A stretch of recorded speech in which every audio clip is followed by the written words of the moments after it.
Si je vous dis Océan Atlantique, 1912, naufrage, vous allez sûrement me dire le Titanic. Dans ce nouvel épisode d'Historia, je vais vous raconter l'histoire du RMS Titanic.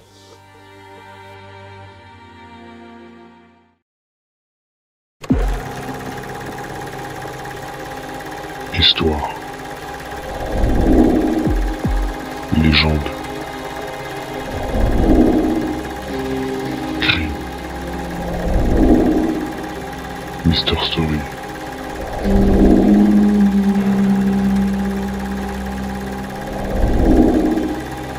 Historia.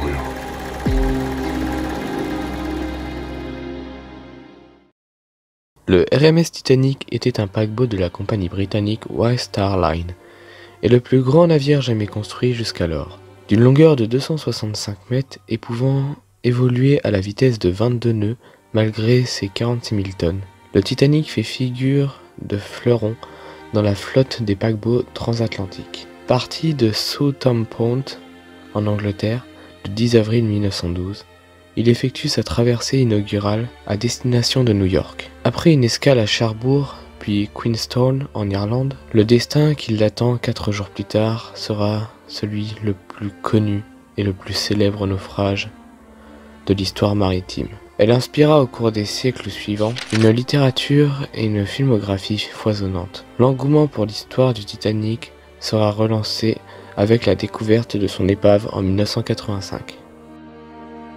Le départ. Le 10 avril 1912, le Titanic lève l'ancre à 13h15 de Southampton. Il compte 953 passagers et 886 membres d'équipage. Le commandement du navire est assuré par le capitaine Edward Smith. Le paquebot se rend à Cherbourg, en France, où 24 passagers débarquent et 274 embarquent. Puis le Titanic met le cap vers l'Irlande où d'autres passagers doivent embarquer et débarquer. Le 11 avril 1912 à 11h30, le paquebot fait débarquer 7 passagers à Queenstown, aujourd'hui nommé Cobb.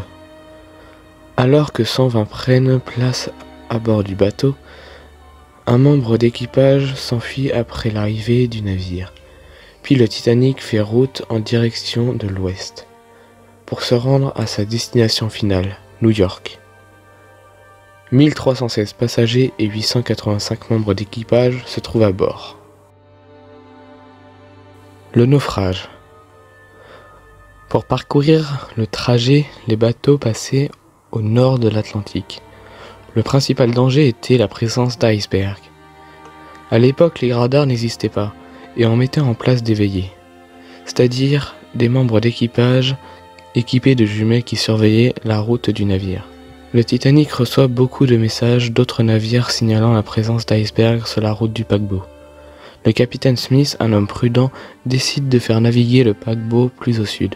Mais l'hiver 1912 était moins froid, et donc des icebergs se sont détachés de la banquise et ont dérivé plus au sud. Le 14 avril 1912, à 23h40, le Titanic, qui naviguait à 22,5 nœuds, environ 41,5 km/h, heurte un iceberg qui déchire la coque sur le côté tribord du navire. Les soutiers, pris de panique, tentent d'évacuer par les cloisons étanches qui se ferment à cause de l'eau. 6 des 13 compartiments sont inondés, alors que le Titanic ne peut flotter qu'avec 4 compartiments sous l'eau au maximum. Après la collision, le commandant fait envoyer des appels de détresse SOS et CQD et ordonne à l'équipage de préparer les canots de sauvetage vers minuit 5 du matin afin de commencer l'évacuation du navire. Au départ, l'équipage rassure les passagers qui pensent qu'il s'agit d'un simple exercice.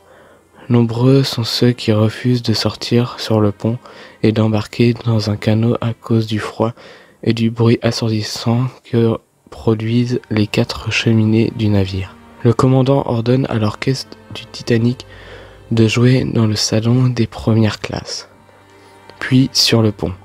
Malheureusement, nombreux sont les canots partis avec parfois une douzaine de personnes pour 65 places prévues dans le canot.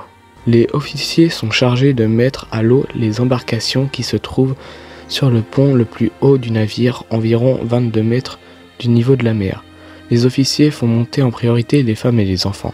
À bord, l'officier responsable ne fait monter aucun homme, alors qu'à tribord, un autre officier autorise les hommes à prendre place. En 2h40, le bateau se remplit d'eau et coule finalement le 15 avril à 2h20 du matin.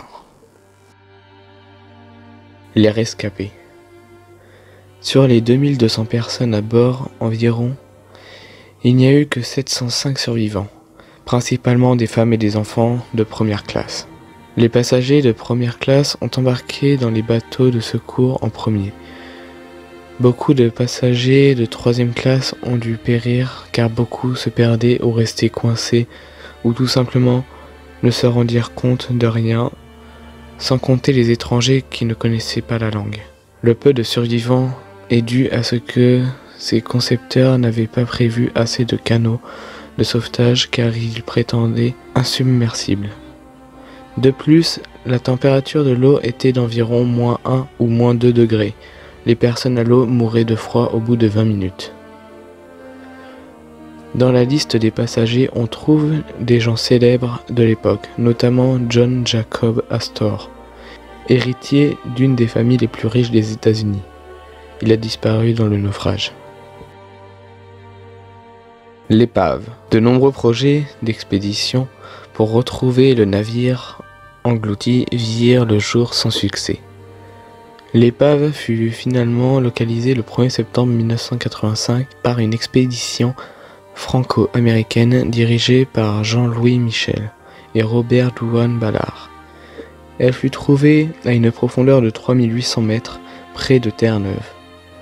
Le navire était brisé en deux. Robert Ballard et son équipe n'ont enlevé aucun objet du site, considérant que cela équivalait à un pillage de tombe. Dans les années suivantes, beaucoup d'objets ont été sauvés.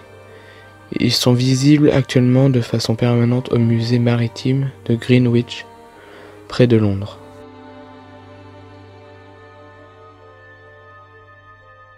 Dans la fiction. Ce naufrage a inspiré de nombreux films et romans. Le film le plus célèbre est sans doute celui de James Cameron, Titanic. Ce film se distingue beaucoup des autres déjà réalisés sur le sujet par la durée du naufrage, qui n'occupe que la moitié des 3 heures. Le voyage comme le naufrage ont été réalisés en respectant le plus scrupuleusement possible les faits historiques, et le paquebot a été minutieusement reconstitué.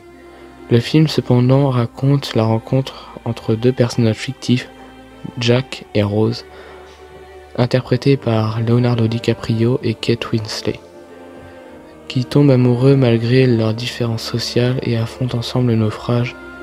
Dans le film, Céline Dion s'est illustrée par sa chanson My Heart Will Go On. C'est déjà la fin de la vidéo. N'hésite pas à t'abonner, à rejoindre mes réseaux, à liker, à partager. Et moi je te dis salut.